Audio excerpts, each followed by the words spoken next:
Hello everyone, this is Sakshi Vishnoi. Welcome to Magnet Brains, एक ऐसा channel जहां पर आपको मिलता है किंडरगार्टन से लेकर 12th क्लास तक के सारे सब्जेक्ट के वीडियो लेक्चर्स बिल्कुल free of cost and quality content के साथ में। वीडियो लेक्चर्स के साथ साथ में मैग्नेट ब्रेन्स आप लोगों को प्रोवाइड करता है books and e books of various subject and various classes.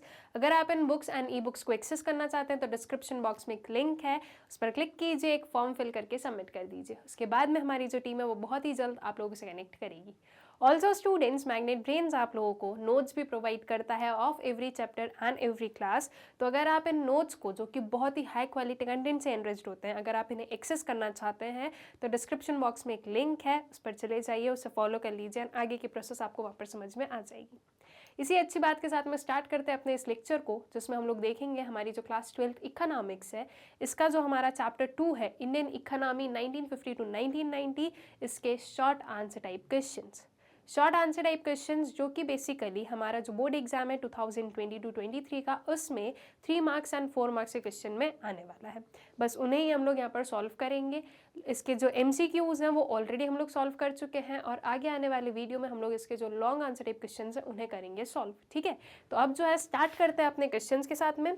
एक चीज़ जो आप लोगों को यहाँ पर फॉलो करनी है स्टूडेंट्स, वो ये है कि जैसे जैसे आप लोगों के सामने क्वेश्चन आते जा रहे हैं वैसे वैसे आपको क्या करना है, इस वीडियो को करना है पॉज, अपना कॉपी निकालना है, पेन निकालना है, क्वेश्चन देखा, आंसर लिखो खुद। ठीक है, 3 मार्क्स एंड 4 मार्क्स के क्वेश्चन है, उस हिसाब से वर्ड लिमिट को जो है स्टिक करके क्या कर लो, जो आपके आंसर्स है वो लिख लो। आंसर्स लिखने के बाद में जो मैंने आंसर बताया उससे आपका आंसर क्या कर लो, चेक कर लो। उसके बाद में आप लोगों को क्या करना है, उसके बाद में आप लोगों को देखना है कि आपने जो पॉइंट्स लिखे हैं और मैंने जो पॉइंट्स लिखे हैं उनमें क्या क्या डिफरेंसेस हैं। जो मैंने लिखा है उसमें से कुछ पॉइंट्स आप अपने उसमें ऐड कर सकते हो क्या, कहाँ पर उसे ऐड कर सकते हो, उस चीज़ को समझना है। और अब ओवरऑल आपको ये देखना है कि आप आपके आंसर को कैसे जो है इफेक्टिव बना सकते हो। ठीक है, तो इस पर्टिकुलर जो पूरी हमारी एक्सरसाइज है इसे आपको यहाँ पर फॉलो करना होगा, जिससे कि आप लोगों की जो प्रिपरेशन है, आप लोगों की जो प्रैक्टिस है वो बहुत ही अच्छे से हो जाएगी। ठीक है, स्टार्ट करते हैं हम लोग क्वेश्चंस के साथ में। स्टार्ट करने से पहले एक और छोटी सी चीज़, दैट इज़ मैं यहाँ पर बहुत ज़्यादा डिटेल में नहीं जाऊँगी। हम लोग जो है ब्रीफ में सब कुछ देखेंगे। अगर आप लोगों को डिटेल्ड एक्सप्लेनेशन की ज़रूरत है तो आपको क्या करना है, आपको जो है जो वीडियोज़ ऑलरेडी चैनल पर अवेलेबल है उन्हें फॉलो करना है, उन्हें देखना है और अपने जो भी पर्टिकुलर डाउट्स वगैरह उन्हें क्लियर आउट कर लेना है। ठीक है, स्टार्ट करते हैं क्वेश्चन के साथ में। Plans should have goals justify. Plans में कुछ गोल्स होने चाहिए, इस पर्टिकुलर स्टेटमेंट को हमें जस्टिफाई करना है। एक प्लान बिना किसी गोल के क्या किसी काम का है? जैसे कि फॉर एग्जाम्पल मेरा प्लान है कि मुझे पढ़ाई अच्छे से करना है। ठीक है, या यू कैन से कि आपका प्लान है कि आपको पढ़ाई अच्छे से करना है। क्यों अच्छे से पढ़ाई करना है, उसका कोई गोल होना चाहिए ना, राइट।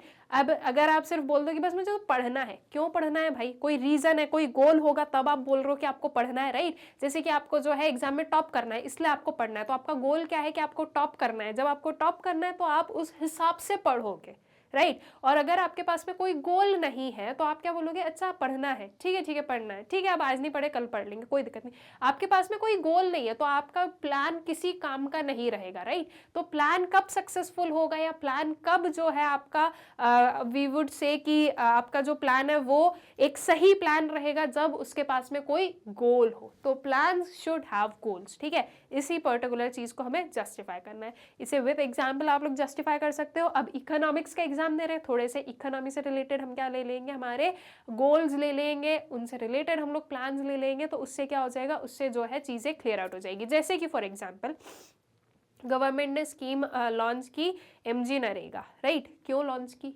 क्या ज़रूरत थी गवर्नमेंट को MG नरेगा लाने की, ताकि लोगों को एम्प्लॉयमेंट मिले। एम्प्लॉयमेंट से क्या होगा, एम्प्लॉयमेंट से लोगों की पॉवर्टी कम होगी, राइट। तो गोल क्या है, गोल है एम्प्लॉयमेंट जनरेट करना, पॉवर्टी रिड्यूस करना।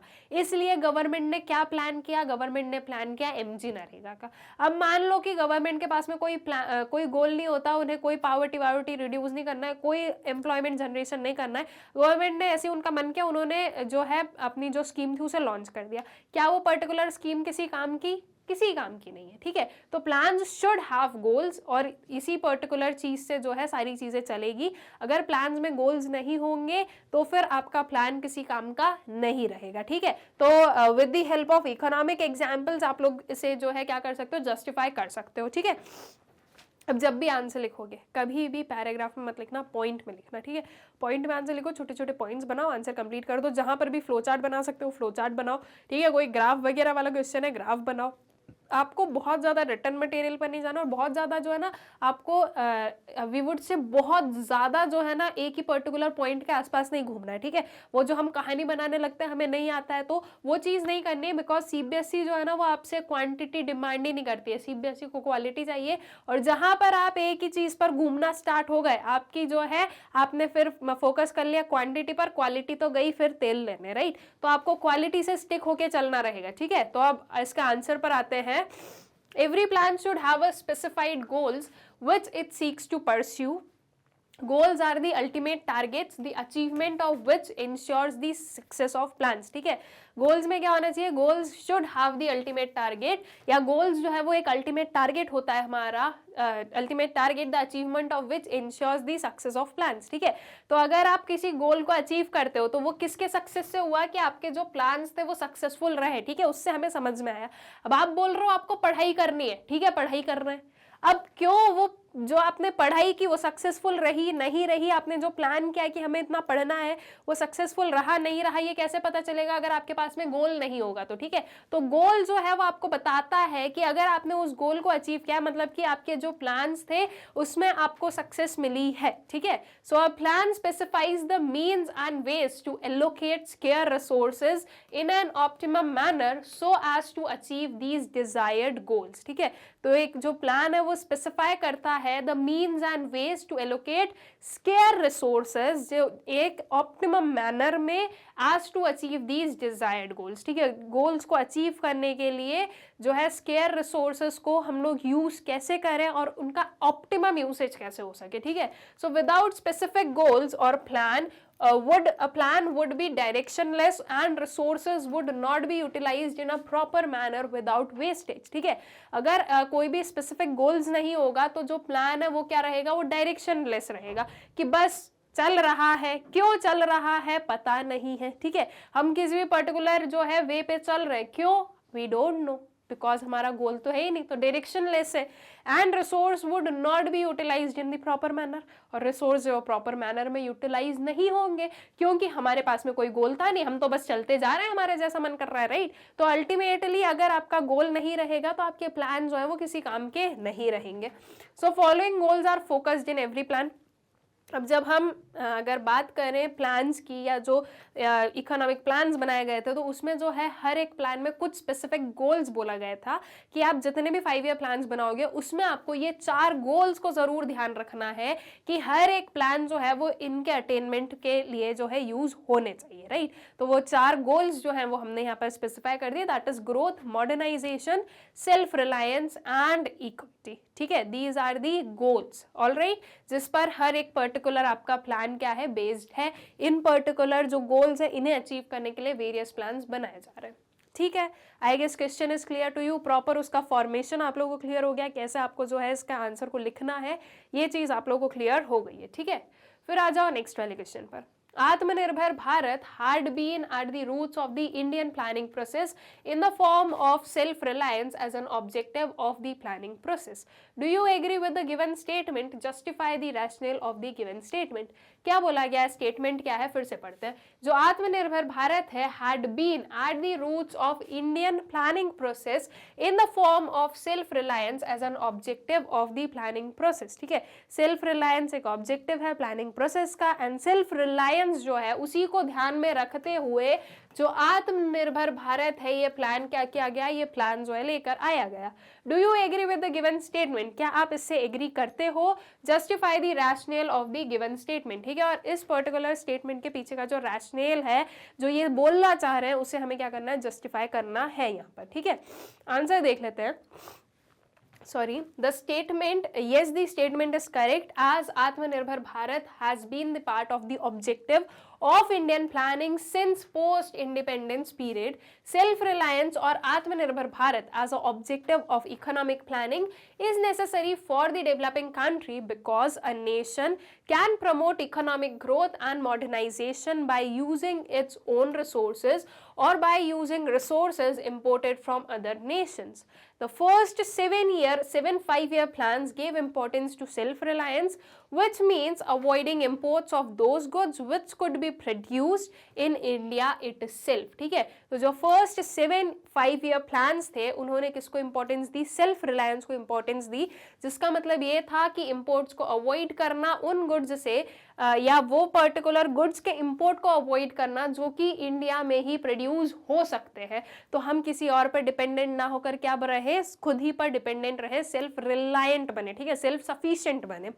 So this policy was considered a necessity in order to reduce our dependence on foreign countries, especially for food. It is understandable that people who were recently freed from foreign dominations could give importance to self-reliance. Similarly, in Atmanirbhar Bharat, the focus is on making India self-reliant and self-sufficient in all the aspects of the economy. ठीक है, so जो rationale था of the Atmanirbhar Bharat और दी self reliance, वो particular ये पूरी चीज थी जो कि हमने क्या कर दी, यहाँ पर एक्सप्लेन कर दी है. ऑल राइट, नेक्स्ट वाले क्वेश्चन पर आते हैं.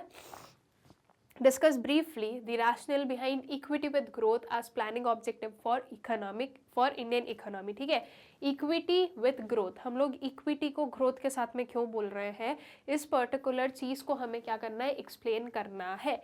या फिर इसी का एक जो है डिफरेंट मैनर में अगर हम क्वेश्चन की फ्रेमिंग देखें तो कुछ आ जाएगा, explain growth with equity as the planning objective. ठीक है, ग्रोथ विथ इक्विटी, ग्रोथ ऐसी हो जो कि इक्विटी के साथ में हो, इसका जो प्लानिंग ऑब्जेक्टिव है वो हमें क्या करना है, वो हमें एक्सप्लेन करना है. ठीक है, तो अब जो इसका आंसर है स्टूडेंट्स वो प्रॉपरली हम लोग देख लेते हैं. So both growth and equity are two important objectives of the Indian planning, right? ये जो हमारे goals हैं उसी का दो अलग अलग पार्ट है, that is growth and equity. तो growth और equity जो है वो दो important objectives हैं Indian planning के.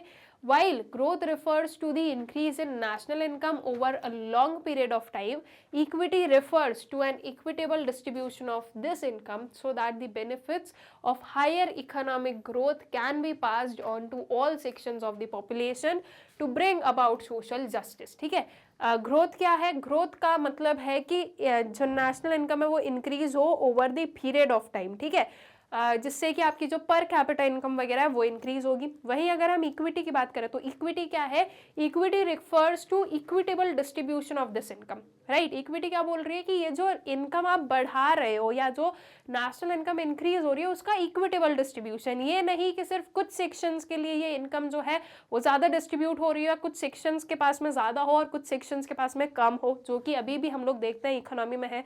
We have super rich section also, we have super poor section also. ठीक है, rich are becoming richer and poor is becoming poorer, ये पर्टिकुलर कंडीशंस कई बार हमें देखने को मिलती है. तो इक्विटी क्या बोलता है, इक्विटी बोलता है कि ये जो नेशनल इनकम है इसका इक्विटेबल डिस्ट्रीब्यूशन रहे. ठीक है, ताकि जो बेनिफिट्स है, the benefits of higher economic growth can be passed on to all sections of population to bring about social justice. ठीक है, जिससे कि सोशल जस्टिस आ सके. ठीक है, so growth is desirable as you must have the cake to distribute it, but growth in itself does not guarantee the welfare of society. ठीक है, growth desirable है लेकिन सिर्फ और सिर्फ ग्रोथ जो है वो वेलफेयर ऑफ सोसाइटी नहीं हम बोल सकते हैं. हो सकता है ना आपकी नेशनल इनकम इंक्रीज हो जाए with the help of the richer sections of the population, लेकिन फिर उसमें पुअर का क्या, पुअर का तो कोई रोल ही नहीं है एंड पुअर के पास में वो इनकम का कोई पार्ट ही नहीं गया.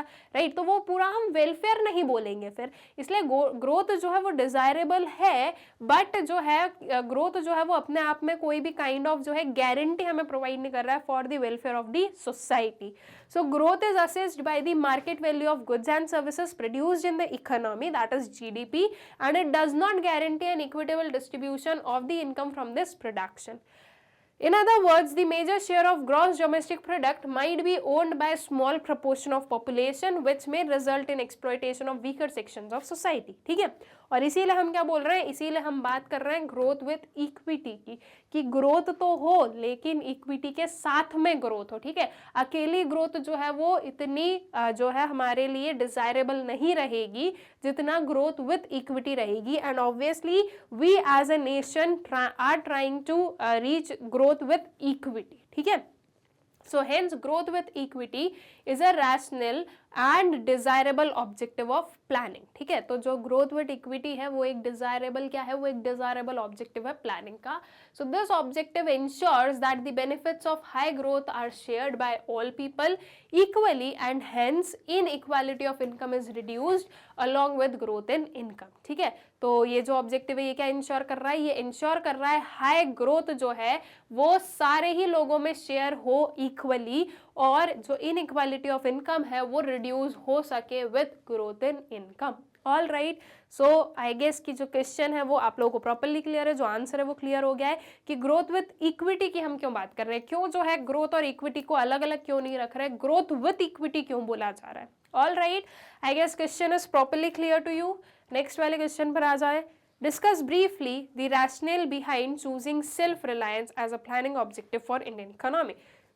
इंडियन इकोनॉमी ने सेल्फ रिलायंस को एक अपना ऑब्जेक्टिव क्यों चूज किया। सिंपल सी चीज़ है, बहुत ही सिंपल सा आंसर है।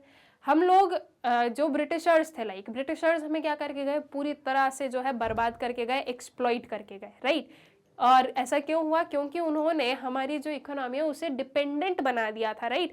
हम लोग इंडिपेंडेंट नहीं रहे थे, हमारी हर एक चीज़ वो लोग कंट्रोल कर रहे थे, हमारे पास में प्रॉपर इंडस्ट्रीज वगैरह नहीं थी, हमारे फिनिश्ड प्रोडक्ट्स जो थे वो हमें ब्रिटिश से मिलते थे, ब्रिटिशर्स के थ्रू मिलते थे, ब्रिटेन से आते थे वो।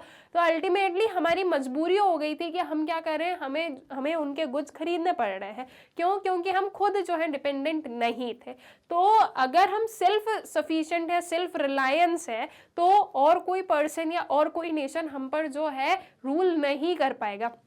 अगर हम उन पर डिपेंडेंट रहेंगे तो फिर से जो है ये चीज़ें क्या हो सकती है, वापस पाइल्ड अप हो सकती है, वापस ये सारी जो है प्रॉब्लम्स हमें देखने को मिल सकती है।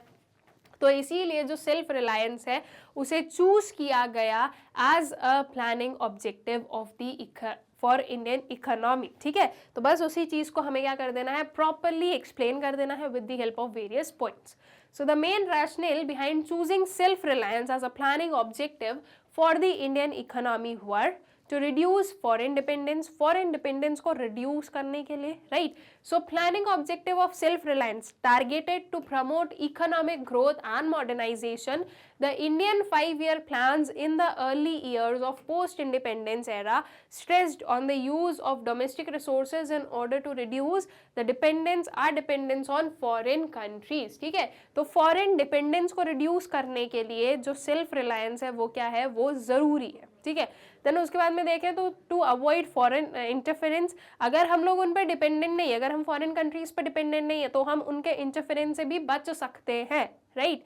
अगर हम उन पर डिपेंडेंट नहीं है तो हम उनके इंटरफेरेंस से बच सकते हैं, अदरवाइज ये चीज़ पॉसिबल नहीं है। अगर हम उनके ऊपर, अगर हम किसी भी पर्टिकुलर कंट्री के ऊपर डिपेंडेंट रहेंगे तो ऑब्वियस सी बात है वो हमारी इकोनॉमिक सिस्टम में इंटरफेयर करेंगे और हम उन्हें मना नहीं कर सकते, क्योंकि अगर हमने उन्हें मना किया तो वो वेरियस स्टेप्स ले सकते हैं, लाइक वो हमें गुड्स वगैरह सप्लाई ना करे, फिर हम लोग क्या करेंगे, राइट। तो वो हमारी मजबूरी हो जाती है कि उनके इंटरफेरेंस को हम रोक नहीं पाते। लेकिन जब हम सेल्फ रिलायंस हैं, जब हम किसी के ऊपर डिपेंडेंट नहीं है, तो हम जो है क्या कर सकते हैं, फॉरेन इंटरफेरेंस को अवॉइड कर सकते हैं और अपनी कंट्री को रूल कर सकते हैं अपने टर्म्स एंड कंडीशन के हिसाब से, ठीक है। हमारे लिए जो चीज़ सही है उस हिसाब से हम जो है अपनी कंट्री को रूल कर सकते हैं, ठीक है।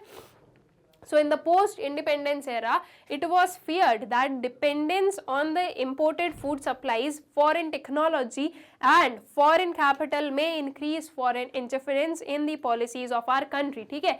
तो post-independence era में जब न्यू पॉलिसीज वगैरह बनी रही थी, अभी तो इकोनॉमी हमारी स्टेबलाइज हुई नहीं थी, ऑब्वियसली हम जो है अब एकदम जो है रूट जीरो से स्टार्ट कर रहे थे सारी चीज़ें। तो उस पर्टिकुलर फेज में फॉरेन इंटरफेरेंस, फॉरेन पॉलिसीज का आना, ये हमारे लिए क्या हो जाता, ये हमारे लिए बहुत ही जो है मुसीबत वाला काम हो सकता था, राइट। वो हमारे लिए वेरियस काइंड ऑफ डिफिकल्टीज जो है वो ओपन अप कर सकता था। तो बस उसी चीज़ को जो है अवॉइड करने के लिए, उस चीज़ से आगे बढ़ने के लिए जो है हम सेल्फ रिलायंस के साइड गए, ताकि जो फॉरेन इंटरफेरेंस है उसे भी हम लोग क्या कर पाएँ, अवॉइड कर पाएँ, ठीक है। So these were some of the reasons. अगर आपको लिखना है तो आप 1-2 पॉइंट्स और लिख सकते हैं। वैसे ये 3 या 4 मार्क्स का क्वेश्चन है, सो अकॉर्डिंगली बहुत ज़्यादा हमें एलोबरेट नहीं करना रहेगा, ठीक है। हमें किससे स्टिक होकर चलना है, जो हमारी वर्ड लिमिट है उससे स्टिक होकर ही चलना है। नेक्स्ट क्वेश्चन पर आते हैं। What were the 2 main land reforms undertaken in India, ठीक है। 2 मेन लैंड रिफॉर्म्स क्या थे जो कि इंडिया में अंडरटेक किए गए थे। बहुत ही इजी सा इसका आंसर रहेगा। 2 मेन लैंड रिफॉर्म्स हमें बताने हैं। लाइक आपकी क्या हो जाएगी, जो लैंड सीलिंग्स हैं, कंसोलिडेशन ऑफ लैंड होल्डिंग हो गया, ठीक है। उसके बाद में अबॉलिशन ऑफ इंटरमीडिएटरीज हो गया, दीज वर लैंड रिफॉर्म्स, ठीक है। तो आंसर देख लेते हैं। So the 2 main land reforms undertaken in India are as follows. First one is the abolition of intermediaries and the second one is the consolidation of land holdings, ठीक है।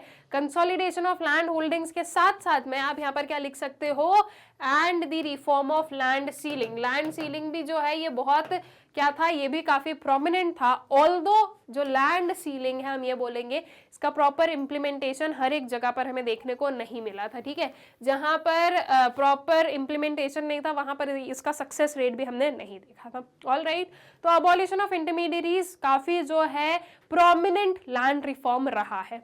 So the idea behind this move was that the ownership would give incentives to the tillers to make improvement in the agricultural output. Almost 200 lakh tenants came into direct contact with the government and were freed from exploitation, ठीक है। तो ये जो है आपका intermediaries का abolition बहुत ही important role play किया। जो जमींदार वगैरह थे उन्हें हटाया गया, जमींदारी सिस्टम को हटाया गया। इससे जो पुअर फार्मर्स का जो एक्सप्लॉयटेशन हो रहा था उस चीज से बचा जा सका, ठीक है। उससे जो है हम बोल सकते हैं कि फार्मर्स जो है उन्हें बचाया गया, ठीक है। देन उसके बाद में कंसोलिडेशन ऑफ लैंड होल्डिंग्स, जो इधर उधर स्कैटर्ड लैंड थे उन्हें एक साथ में पाइल्ड अप करके एक जगह पर फार्मर्स को दिया गया, जिससे कि ज्यादा अच्छा जो है प्रोडक्टिविटी वगैरह हमें देखने को मिली है। So as scattered and fragmented agriculture land is unproductive, the farmer is given one big piece of land in lieu of small and fragmented fields, ठीक है। तो कंसोलिडेशन ऑफ लैंड होल्डिंग में क्या, वही चीज जो इधर उधर लैंड है उन सबको पाइल्ड अप करके एक जगह पर एक एरिया में जो है पूरा लैंड एरिया प्रोवाइड किया गया। ऑल राइट, आई गेस ये दोनों ही चीजें जो है आप लोगों को अच्छे से क्लियर हो गई है।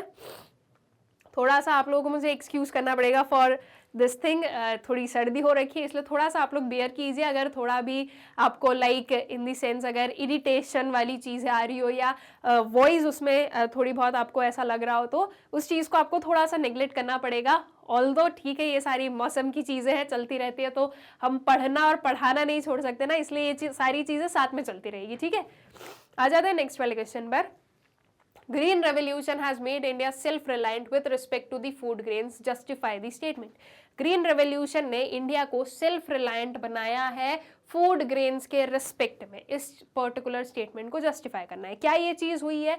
बिल्कुल हुई है। ग्रीन रेवोल्यूशन की वजह से हम लोग जो है सेल्फ सफिशिएंट बने हैं फूड प्रोडक्शन में, ठीक है। तो बस उसी चीज को हमें प्रॉपरली यहाँ पर जो है with the help of everything की ग्रीन रेवोल्यूशन क्या था, उससे प्रोडक्टिविटी वगैरह कैसे बढ़ी, इस चीज को हमें यहाँ पर बेसिकली डिफाइन कर देना होगा, ठीक है।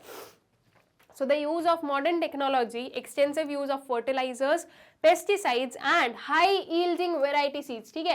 ये मेन चीज यहाँ पर हम लिखेंगे high yielding variety seeds। High yielding variety seeds जो प्रॉपर इरिगेशन सिस्टम है और प्रॉपर जो है आपके फर्टिलाइजर्स एंड केमिकल पेस्टिसाइड्स, ये सारी जो चीजें हैं इस चीज से ही क्या हुआ था, प्रोडक्शन बहुत ज्यादा इंक्रीज हुआ था, which together formed the green revolution, led to an impressive rise in food grains production. The agricultural productivity and average yield also increased considerably.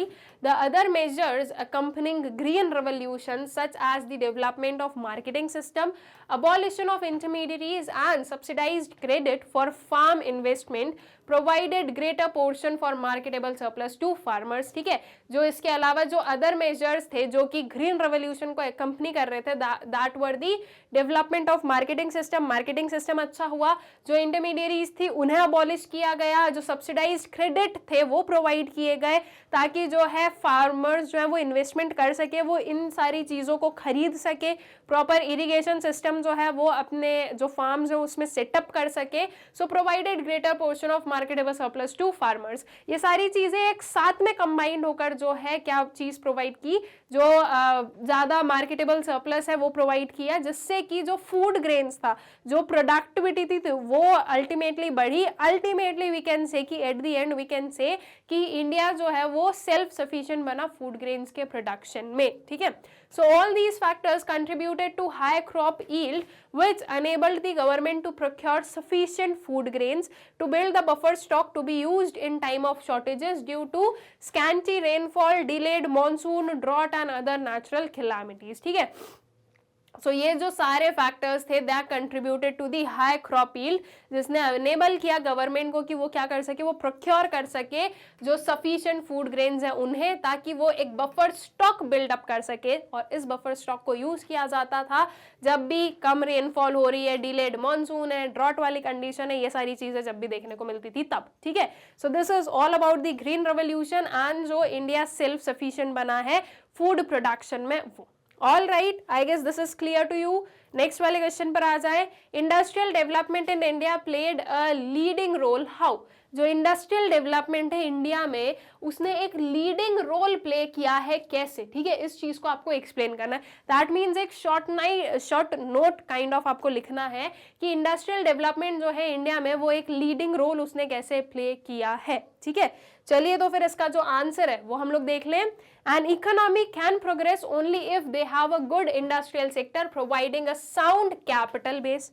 Alright, हमने हमेशा से सुना है कि भाई एग्रीकल्चर सेक्टर से लोगों को या जो हमारी जो पॉपुलेशन है उसे हमें कहाँ ले जाना है, सेकेंडरी सेक्टर में, टर्शरी सेक्टर में। हमने जो पर्टिकुलर हमारा ग्राफ देखा है ऑफ दिस ऑक्यूपेशनल स्ट्रक्चर, उसमें हमने देखा है कि प्राइमरी सेक्टर से डायरेक्टली टर्शरी सेक्टर, बीच में जो सेकेंडरी सेक्टर है उसमें बहुत ज्यादा जो है हम लोगों को ऑक्यूपेशंस नहीं देखने को मिले, राइट। तो ये जो डायरेक्ट शिफ्ट हुआ है उसे हमने क्या डिफाइन किया है कि भाई डायरेक्ट शिफ्ट जो है वो डायरेक्टली नहीं होना चाहिए, बीच में सेकेंडरी सेक्टर को नहीं छोड़ना चाहिए। अगर हम चाहते हैं कि हमारी जो कंट्री है वो डेवलप हो, अच्छे से ग्रो हो, तो हमें सेकेंडरी सेक्टर को डेवलप करना पड़ेगा, ठीक है। So an economy can progress only if they have a good industrial sector providing sound capital base, ठीक है, इसके पास में प्रॉपर कैपिटल बेस वगैरह हो। So industrial development is important for the overall growth of the country due to following reasons. क्या reasons है? Industrialisation provides a strong basis for rapid and continuous increase in the income of the people. All right, industrialisation की वजह से क्या हो रहा है, continuous और एक रैपिड इंक्रीज है, होता रहेगा, ठीक है। जो आपका इंक्रीज इन इनकम है वो होती रहेगी, ऐसे नहीं कि आज इनकम बहुत हो गई कल कम होगी, वो आपके एक कंटिन्यूअस बेसिस पर हम उसे देखते हैं।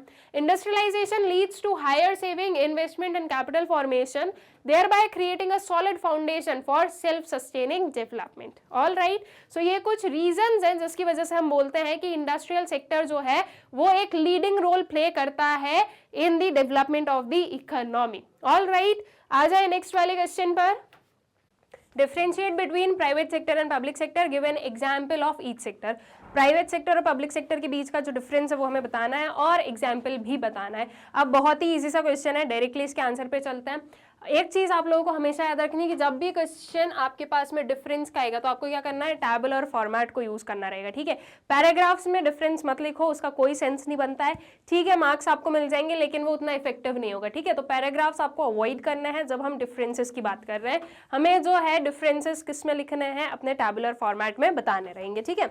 आंसर देख लेते हैं। So differences between private sector and public sector are, concept ले लिया हमने, एग्जाम्पल ले लिया हमने, इसके अलावा आप और पॉइंट्स को ऐड कर सकते हो। लाइक आप लिख सकते हो कि मोटिव क्या होता है, ठीक है। प्राइवेट सेक्टर का क्या मोटिव होता है, पब्लिक सेक्टर का क्या मोटिव होता है, उनका एक गोल क्या होता है। तो प्राइवेट सेक्टर के मोटिव की बात करें तो ये वर्क करते हैं प्रॉफिट मोटिव पर, ठीक है। They want to earn more and more profit. And जो पब्लिक सेक्टर होता है वो किसके लिए अर्न करता है, वो अर्न करता है वो किसके लिए वर्क करता है, तो वो वर्क करता है सोशल वेलफेयर के लिए, ठीक है। सोसाइटी के लिए वर्क करता है क्या, पब्लिक सेक्टर आपका। ऑलराइट, तो यहाँ पर जो है मोटिव आ गया आपके, प्रॉफिट एंड सोशल वेलफेयर आ जाएंगे। और जो और डिफरेंसेस है वो देख लें। तो कंसेप्ट क्या है, तो private sector is that part of the economy which was occupied by the private entrepreneurs and public sector is that part of the economy in which state acts as an entrepreneur, ठीक है। यहाँ पर क्या हो रहा है, यहाँ पर वो पर्टिकुलर चीज है जिसमें कि प्राइवेट एंटरप्रेन्योर्स हमें देखने को मिलते हैं। और वहीं जब हम पब्लिक सेक्टर की बात करते हैं तो यहाँ पर जो स्टेट है, दैट मीन्स जो गवर्नमेंट है, वो एक्ट करती है एज एंटरप्रेन्योर, ठीक है।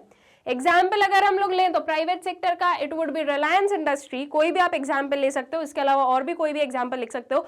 जो वेरियस आप लोगों के पास में कंपनीज के नेम आते हैं वो आप यहाँ पर लिख सकते हो, प्रोवाइडेड आप लोगों को एक चीज ध्यान रखनी है, दैट इज वो गवर्नमेंट ओन्ड एंटरप्राइज ना हो, ठीक है। वहीं अगर हम लोग पब्लिक सेक्टर के एग्जाम्पल लें तो महानगर telephone Nigam limited, that is MTNL, BSNL, ये भी इसी में आ जाएगा, ठीक है। धीरे धीरे आप लोगों को ये चीजें समझनी है कि धीरे धीरे जो है पब्लिक सेक्टर जो है वो अपना क्या करना है, डिस इन्वेस्टमेंट कर रहा है और वो प्राइवेट में कन्वर्ट होता जा रहा है। जैसे कि अगर हम लोग बात करें तो पहले एयर इंडिया जो है वो क्या होती थी, वो गवर्नमेंट ओन्ड एंटरप्राइज थी, लेकिन वो क्या हो गई, प्राइवेटाइज हो गई, उसमें डिस इन्वेस्टमेंट किया गया और उसे प्राइवेटाइज कर दिया गया, ठीक है। तो अब वो याद रखना है कि अब आप पब्लिक सेक्टर में जो हो एयर इंडिया का एग्जाम्पल नहीं लिख सकते हो, ठीक है। ये चीजें आप लोगों को ध्यान रखनी है। अभी एट प्रेजेंट रेलवेज जो है वो गवर्नमेंट के कंट्रोल के अंदर है, लेकिन गवर्नमेंट उसमें भी क्या कर रही है, उसमें भी डी इन्वेस्टमेंट कर रही है और उसे भी प्राइवेटाइज कर रही है। तो धीरे धीरे रेलवेज जो है वो भी शिफ्ट होता जाएगा किसमें, प्राइवेट सेक्टर में, ठीक है। तो ऐसे आप लोगों को ध्यान रखना है कि अगर आप कोई भी पर्टिकुलर कंपनी आपके पब्लिक सेक्टर में लिख रहे हो तो आपको पता होना चाहिए कि हाँ वो पब्लिक सेक्टर की ही है। MTNL हो गया, BSNL हो गया आपका, ठीक है। इसके अलावा आप लोग ले सकते हो स्टेट बैंक ऑफ इंडिया और ये चीजें, ठीक है। कुछ जो आपकी बैंक्स वगैरह है वो इसमें आ जाएगी। एट प्रेजेंट आप रेलवेज भी ले सकते हो। तो इस वजह से ये हो जाएंगे आपके पब्लिक सेक्टर के क्या एग्जाम्पल्स। ऑल राइट, तो I guess question is clear. Next वाले पर आते हैं, why small scale industries need protection from government. Small scale industries को गवर्नमेंट से प्रोटेक्शन की क्यों जरूरत है?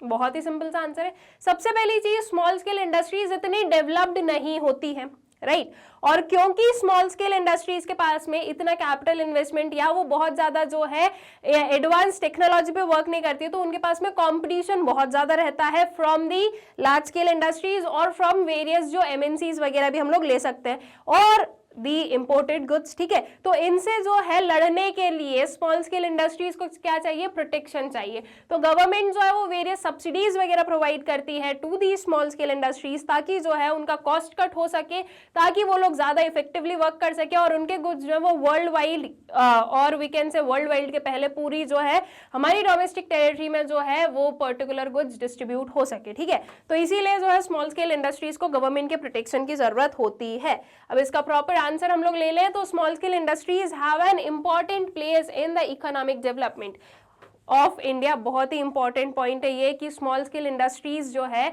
उनका बहुत ही मेजर रोल है in the economic development of our country, ठीक है। अगर हम लोग अपनी स्मॉल स्केल इंडस्ट्रीज को जो है स्ट्रेंथन करेंगे, उन्हें स्ट्रांग बनाएंगे, तो अल्टीमेटली धीरे धीरे कर जो है हमारा पूरा जो सिस्टम है, हमारी जो पूरी डोमेस्टिक टेरिटरी है और वी कैन से हमारी जो कंट्री है वो स्ट्रांग बनती जाएगी, ठीक है। तो इसीलिए हमें स्मॉल स्केल इंडस्ट्रीज पर फोकस करना जो है वो जरूरी हो जाता है। So these industries are labour intensive which generate more employment. They reduce the dependence of people on agriculture for living. These industries require less capital of which there is always a deficiency in India. ठीक है, तो ये जो industries है इन्हें capital की जरूरत कम लगती है और इंडिया में अभी बहुत ज्यादा जो है वाइड स्केल पर हम लोग कैपिटल इंटेंसिव इंडस्ट्रीज को नहीं देखते हैं, ठीक है।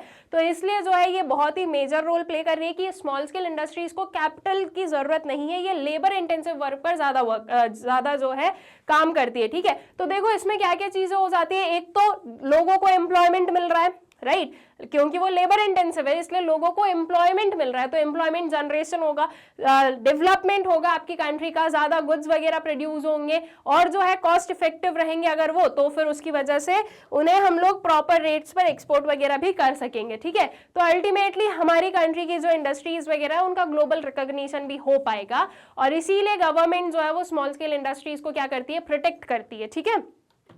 देन उसके बाद में आते हैं नेक्स्ट क्वेश्चन पर, export from India have tended to lag behind our imports, what do you think is the principle behind it. India के जो एक्सपोर्ट्स हैं वो पीछे रह गए, किससे, हमारे इंपोर्ट से।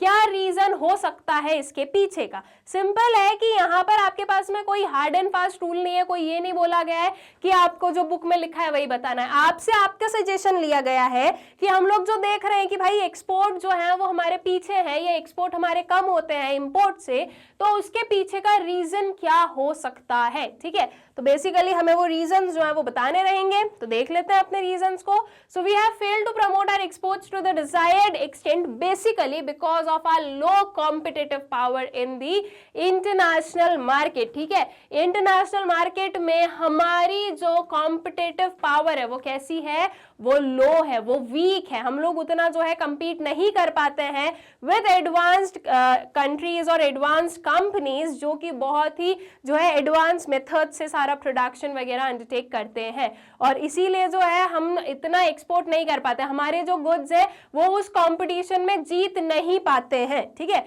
तो इसलिए जो है हम हमारी जो एक्सपोर्ट्स है वो कम रहते हैं इंपोर्ट से, प्लस जो इंपोर्टेड गुड्स है वो ज्यादा अच्छी टेक्नोलॉजी से बने होते हैं, ज्यादा अच्छे जो है वो प्रोडक्ट्स होते हैं, इसीलिए जो है हमारी कंट्री में हम ज्यादा क्या कर रहे हैं, इंपोर्ट कर रहे हैं एज कंपेयर टू एक्सपोर्ट, क्योंकि ये लोगों की प्रेफरेंस है।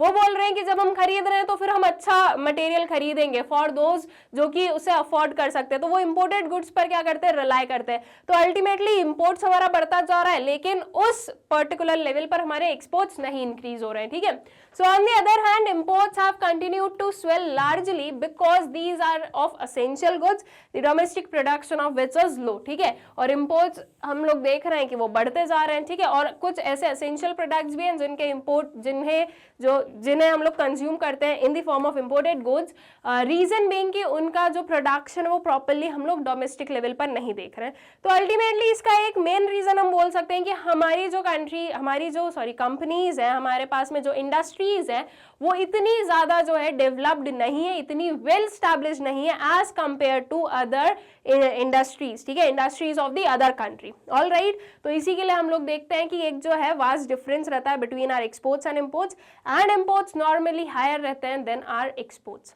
All right, so I guess question is clear to you and I hope so कि ये जो सारे क्वेश्चंस थे of our chapter Indian economy 1950 to 1990 ये आप लोगों को अच्छे से क्लियर हो गए हैं। विद दिस हम लोग अब इस शॉर्ट आंसर टाइप क्वेश्चंस को करते हैं कंप्लीट, एंड आई गेस कि ये सारे जो क्वेश्चंस हैं आप लोगों को अच्छे से क्लियर आउट हो गए होंगे। आगे आने वाले जो वीडियोस रहेंगे उसमें हम लोग देखेंगे कुछ लॉन्ग आंसर टाइप वीडियोस या लॉन्ग आंसर टाइप जो क्वेश्चंस है इस पर्टिकुलर चैप्टर के, देन कमिंग हम लोग नेक्स्ट चैप्टर के एमसीक्यूज वगैरह पर जंप करेंगे। आई होप सो कि इतना जो अभी हम लोगों ने इस पर्टिकुलर वीडियो में देखा है ये आप लोगों को अच्छे से क्लियर आउट हो गया होगा। ये जो हमारे सारे वीडियो लेक्चर्स है स्टूडेंट्स, ये आप लोग बहुत ही इजीली फाइंड आउट कर सकते हो from our YouTube channel magnet brains. लेकिन कभी कभी ये होता है कि आप लोग मैग्नेट ब्रेन्स जो हमारे यूट्यूब चैनल है, या हम लोग अगर यूट्यूब पर बात करें तो यूट्यूब पर जो है वीडियोस को फाइंड आउट करने में प्रॉब्लम होती है, वो नहीं मिलता है। तो आप लोगों के पास में दो बहुत ही अच्छे ऑप्शन हैं, दैट इज मैग्नेट ब्रेन्स की official website www.magnetbrains.com and magnet brains का जो ऐप है। इन दोनों के थ्रू आप इन वेरियस वीडियोस को एक्सेस कर सकते हैं बहुत ही इजीली, बहुत ही अच्छे मैनर में। आप लोगों को वेबसाइट और ऐप पर सारी क्लासेस के सारे सब्जेक्ट्स के सारे जो वीडियोस है वो chapter wise and topic wise जो है अरेंज्ड मिल जाएंगे, जिससे कि आपको कोई भी काइंड ऑफ प्रॉब्लम नहीं होने वाली है in finding out the videos. Also students, हमारा जो यूट्यूब चैनल है मैग्नेट ब्रेन्स, आप लोग उसे सब्सक्राइब करें, इन वीडियोस को ज्यादा से ज्यादा शेयर करें, and please do like the videos. Thank you.